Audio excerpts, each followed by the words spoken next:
Dubai धूल मिट्टी से भरा हुआ एक ऐसा शहर जो एक समय पर सिर्फ एक गर्म रेत का ढेर था, आज दुनिया में लोगों को अपनी तरफ अट्रैक्ट कर रहा है।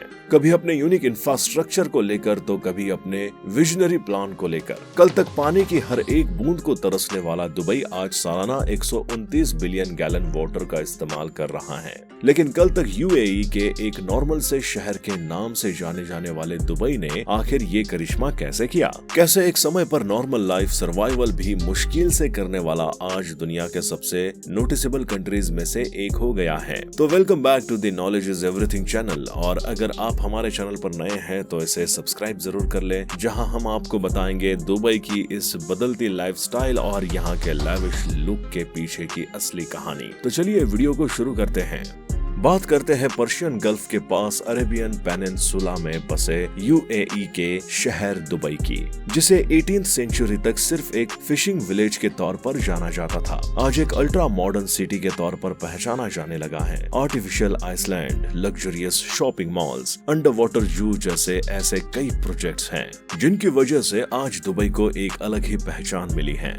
यूएई के 7th एमिरेट्स में से एक माने जाने वाला दुबई आज किसी पहचान का मोहताज नहीं है, बल्कि यहाँ पर दुनिया की वो चीजें मौजूद है जिनके बारे में शायद बाकी की कंट्रीज सिर्फ विजन ही देख सकती हैं। आज वैसे दुबई की पहचान दुनिया के टॉप टूरिस्ट डेस्टिनेशंस में की जाती है। आज दुनिया का एकमात्र 7 स्टार होटल जिसे बुर्ज अल अरब के नाम से जानते हैं वो दुबई में ही बना है। इतना ही नहीं, दुबई दुनिया के 5 स्टार होटलों की लिस्ट में भी लंदन के बाद पूरे वर्ल्ड में दूसरे नंबर पर आता है। लेकिन दुबई की इस तरक्की का रीजन सिर्फ यहाँ के मॉल और बड़े बड़े होटल्स नहीं, बल्कि यहाँ की latest technology, smart gadget, sustainable method भी बड़ी वजह है।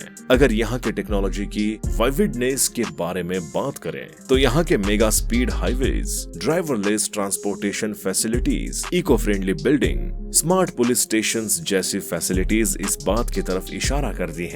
यहाँ के मैन मेड फ्लावर गार्डन देखकर आपको इस बात का अंदाजा लग गया होगा कि आखिर लिमिटेड रिसोर्सेज के साथ डेवलपमेंट कैसे किया जा सकता है। तभी तो डेजर्ट होने के बाद भी दुबई में आज दुनिया का सबसे बड़ा वर्टिकल फॉर्म पाया जाता है। बट आखिर इतने डेवलपमेंट के लिए दुबई के पास इतने पैसे आए कहां से?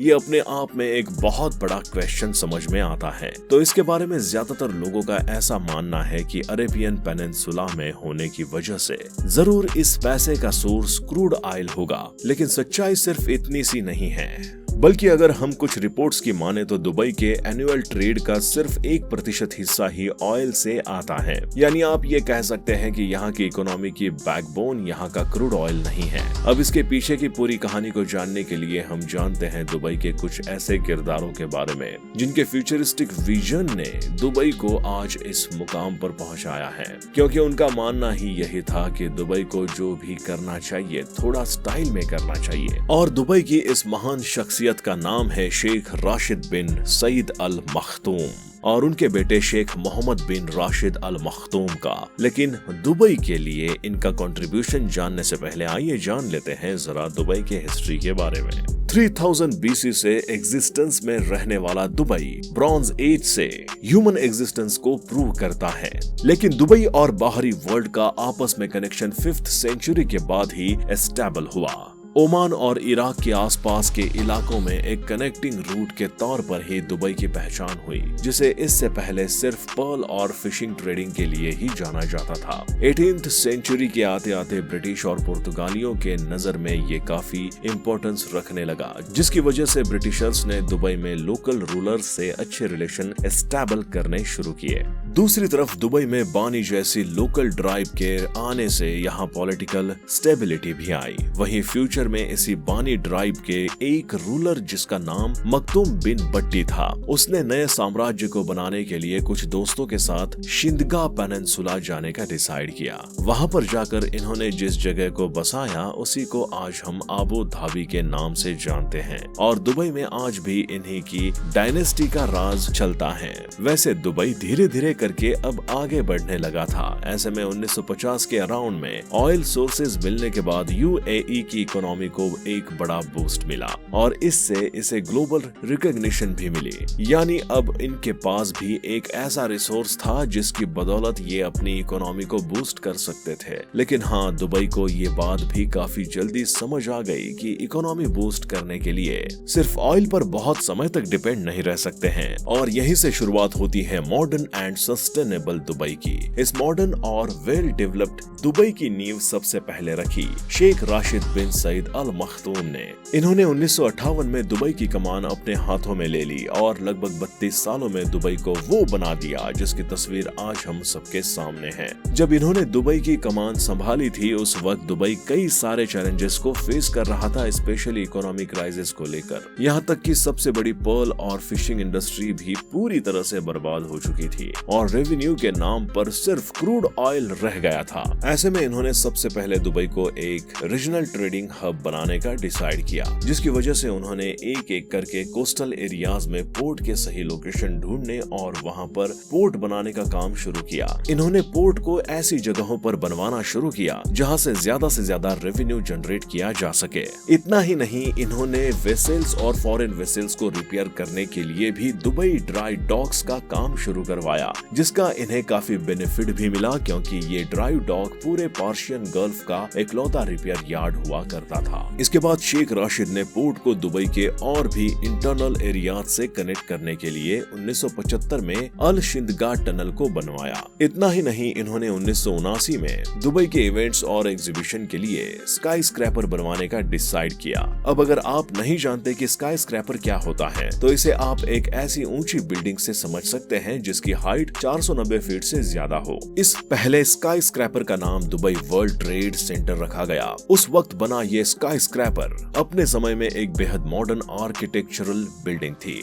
26 फरवरी 1979 में क्वीन एलिजाबेथ II ने इस बिल्डिंग का इनॉग्रेशन किया था। दुबई में इतने डेवलपमेंट के बाद भी दुबई में कमर्शियल फ्री जोन बनाना इनका सबसे बड़ा योगदान माना जाता है। कमर्शियल फ्री जोन दरअसल ऐसे जियोग्राफिकल एरियाज होते हैं जहां पर किसी भी तरह के सामान्य को इंपोर्ट से लेके उसकी हैंडलिंग, मैन्युफैक्चरिंग, स्टोरेज, री एक्सपोर्ट बिना किसी कस्टम ड्यूटी के किया जाता है। ये एरियाज ट्रेडर्स और मैन्युफैक्चरर्स के लिए किसी जन्नत से कम नहीं होता क्योंकि वो इन जगहों का इस्तेमाल करके ज्यादा प्रॉफिट गेन कर सकते हैं। इसलिए इन्होंने 1990 में जेबेल अली पोर्ट को एक कमर्शियल फ्री जोन बनाने का डिसाइड किया, जिसकी वजह से इन्वेस्टमेंट और ट्रेड रेवेन्यू में अच्छा प्रॉफिट हुआ। इतना ही नहीं, इन्होंने यूएई के सभी एमआरटीज को एक कॉमन करेंसी अडॉप्ट करने की भी सलाह दी, जिससे फॉरेन एक्सचेंज के बदले लोकल यूएई को और स्ट्रॉन्ग बनाया जा सके। इस करेंसी को आज दिरहम के नाम से जानते हैं जो यूएई का ऑफिशियल करेंसी है। अब शेख राशिद के बाद दुबई को और आगे पहुंचाया उनके बेटे शेख मोहम्मद बिन रशीद अल मखदूम ने।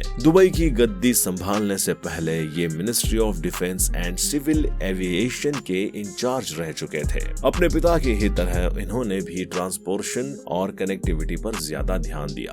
जहां इनके पिता ने वाटर ट्रांसपोर्टेशन पर ज्यादा फोकस किया था, इन्होंने एयर ट्रांसपोर्टेशन पर ज्यादा ध्यान दिया और दुबई अमीरात एयरलाइन की शुरुआत की, जिसे दुनिया की बिजिएस्ट एयरलाइंस में से एक माना जाता है। इतना ही नहीं, इन्होंने 1989 में दुबई एयर शो की भी शुरुआत की। इन्होंने एक ऐसे ग्लोबल प्लेटफॉर्म की शुरुआत की जहां पर दुनिया भर की एविएशन टेक्नोलॉजी को एक छत के नीचे जगह दी जा सके। साथ ही यहाँ पर बनवाए गए एक से बढ़कर एक आलीशान होटल, जिसमें हर साल हजारों की संख्या में टूरिस्ट आते हैं और रुकते हैं। ये भी यहाँ की इकोनॉमी को बूस्ट करने में एक इम्पोर्टेंट रोल प्ले करते हैं। कुछ रिपोर्ट्स के मुताबिक साल 2022 के हाल तक ही दुबई टूरिज्म रेवेन्यू लगभग $5 बिलियन के आसपास पहुँच गया था, जिसके पीछे इन होटल्स का भी एक बड़ा रोल रहा है। यहाँ पर मॉडर्न आर्ट गैलरी और स्काई डाइविंग जैसी सुविधा की वजह से भी ये होटल लोगों को काफी पसंद आते हैं। इतना ही नहीं, इन्होंने दुबई में बहुत सारे इंटरनेशनल फेस्टिवल और इवेंट्स को शुरू करवाया। यहाँ 1995 में शुरू हुआ शॉपिंग फेस्टिवल भी दुबई के साथ साथ पूरे यूएई के लिए एक इकोनॉमी बूस्टिंग साबित हुआ। यहाँ कॉमर्स और टेक्नोलॉजी को बूस्ट करने के लिए भी 1999 में दुबई इंटरनेट सिटी की शुरुआत हुई, जहाँ पर इन्वेस्टर्स और बिजनेस को लगातार ग्रो करने के लिए हर मदद दी जाती है।